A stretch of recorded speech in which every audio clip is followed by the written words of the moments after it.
France Inter. Les chroniques littorales nous ouvrent leur bibliothèque tous les mercredis. Bonjour José-Manuel Lamarque. Bonjour Mathilde Munoz. Avec un livre aujourd'hui sur les sous-marins qui a pour titre L'immersion, sub comme submersion. Et c'est l'œuvre d'un peintre de la marine qui s'appelle Evan Le Bourdet, très connu dans le milieu marin, évidemment, puisque c'est un photographe. Et ce livre, avec Evan Le Bourdet, de la naissance d'un sous-marin à la fin de vie d'un sous-marin. Evan Le Bourdet est allé dans les chantiers navals, dans les sous-marins d'attaque, les sous-marins lanceurs d'engins, les SNLE. Et puis Evan Le Bourdet s'est aussi promené là où les sous-marins terminent leur vie. Evan Le Bourdet, toute une œuvre. Quelque part, ça a été 11 ans de travail qui d'abord était une sorte d'intuition qui est devenue très rapidement une obsession en disant j'ai pas photographié cette partie de la frange des sous-marins nucléaires français. Et puis finalement, ces bateaux, ils naissent bien quelque part. Ils naissent à Cherbourg, dans les chantiers navals de Naval Group. Ils finissent leur vie aussi pour certains d'entre eux à Cherbourg et pour d'autres à Brest. Je pense notamment à la classe Agosta, qui sont les derniers sous-marins diesel électriques. Et avec tout ça, toutes ces découvertes de ces objets assez singuliers, très mystérieux, on découvre tout un écosystème et surtout des gens passionnés, des gens qui tiennent leur passion souvent de leurs parents, de leurs grands-parents ou de leurs arrière-grands-parents, parce que l'histoire des sous-marins est très 19e ancienne. siècle, Exactement. Faut pas l'oublier.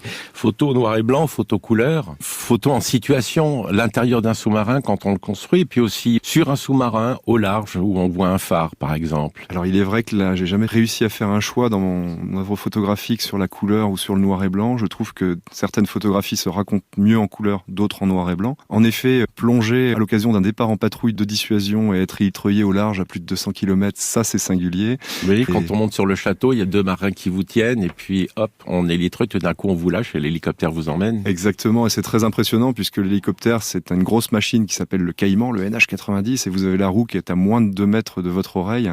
J'avais les jambes qui flageolaient et puis effectivement ça se passe très vite jusqu'à la plongée sur les tout derniers sous-marins nucléaires d'attaque de classe Suffren. J'ai eu beaucoup de chance de rencontrer beaucoup de scènes maritimes avec ces jolis bateaux. Avec de très beaux textes aussi. Alors j'ai eu beaucoup de chance d'être accompagné sur ce livre. J'ai écrit quelques textes qui ponctuent finalement 4 univers, 4 séquences, 4 actes dans ce livre. Et ces textes, en fait, j'ai eu la chance d'avoir Christophe Agnus qui m'a corrigé un petit peu parce que c'est pas mon métier l'écriture. Et Christophe, on a l'impression qu'il a de l'eau de mer qui coule à la place des veines. Et puis Christophe a aussi la particularité d'avoir perdu son papa quand il était tout gamin.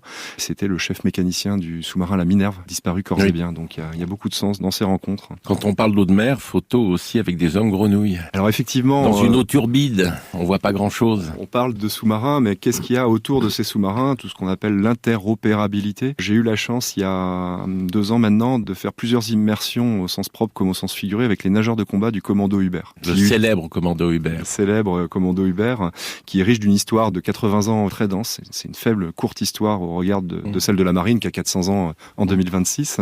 Mais nageur de combat créé par un certain Bob Maloubier, c'est ça? Absolument. Bob Maloubier qui a été l'instigateur de toutes les premières techniques apprises en Écosse de nos amis anglais, les SBS, Special Boat Service. Le grand Bob Maloubier avec ses moustaches à l'anglaise. Exactement.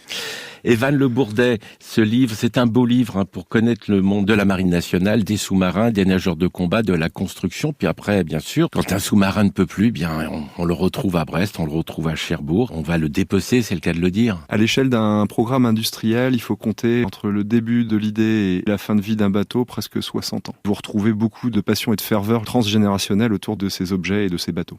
J'ai eu la chance de faire plusieurs immersions à l'intérieur de ces bateaux noirs. Merci Evan Le Bourdet, Sublimmersion aux éditions Odyssée. Un très beau livre sur le monde des sous-marins et pas que, la périphérie des sous-marins. Merci, à bientôt José-Manuel. Bonne journée Mathilde Munoz. À vous aussi José-Manuel Lamarque. À demain.